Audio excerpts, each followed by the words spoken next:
চলো ভাতটা বেড়ে নিন। দেখো এই হচ্ছে আমার খাওয়া, এত বড় মানুষটার এইটুকু খাবার, বুঝলে। আজকে অত সাজাতে গোজাতে পারছি না।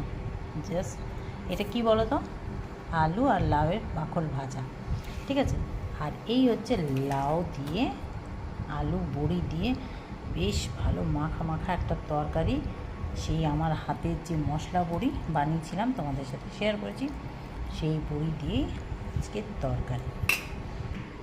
এই দেখো নিয়ে নিলাম পাঁপড়, নিরামিষে একটু পাঁপড় না হলে কি হয় বলো, একটু পাঁপড় তো দরকার। আর এইবারে ডালটা ডাইরেক্ট ঢেলেই আজকে খাবো।